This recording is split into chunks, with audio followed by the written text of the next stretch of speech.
টিভি9 বাংলার উদ্যোগে শিশু দিবস পালন। কলকাতার লোটাস রেস্কিউ সংস্থার আয়োজনে শিশুদের নিয়ে কাটলো আনন্দ ঘন কিছু মুহূর্ত। তাদের হাতে তুলে দেওয়া হলো উপহার। দ্য ডেন্টিক এবং আইরিশ হাসপাতালের উদ্যোগে বিশেষজ্ঞ চিকিৎসকদের দিয়ে শিশুদের দাঁত এবং চোখের পরীক্ষার ব্যবস্থা করা হয়।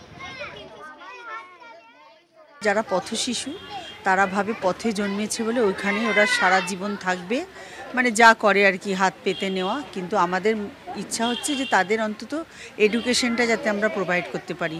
তো ওদের আমরা শিক্ষা ব্যবস্থাটা শুরু করি এখান থেকে, বেসিক ট্রেনিং দিয়ে। আমাদের এই সেন্ট্রাল ক্যালকাটায় যত স্কুল আছে আমরা ওদের অ্যাডমিশন করিয়ে দিই ওখানে। প্লাস ওরা এখানে এসে ডেলি হোমওয়ার্ক সাপোর্টটা পায়, আর পেট ভরে নানান এক এক দিন নানান রকমের ভালো ভালো খাবার খেয়ে যায়। আর এছাড়াও কম্পিউটার, ডান্স, গান, আঁকা সব কিছু ওদের শেখানো হয়। বাচ্চাদের মধ্যে একটু ডেন্টাল অ্যাওয়ারনেস, কারণ ওদের কাছে না ডেন্টালের কোনো শিক্ষা নেই, আমরা আলাদা করে সেরকম কোনো প্রমোশন করতে পারি না। তো বাচ্চাদের একটা জেনারেল চেক আপ হয়েছে, তাদের কি কি চিকিৎসা পদ্ধতি আমরা অফার করতে পারি সেটা জানানো হয়েছে।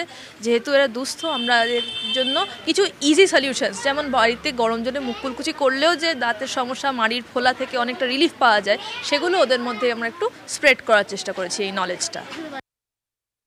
আজ আমরা এখান থেকে বেসিক্যালি আইরিশ হসপিটাল থেকে আই চেক আপের জন্যই এসেছি। বাচ্চাদের তো অনেক রকম চোখের সমস্যা থাকে যেগুলো ওরা বলতে পারে না, সেগুলো আমাদের অ্যাডাল্ট হিসাবে আমাদেরই সেটা কাজ ডায়াগনোস করা।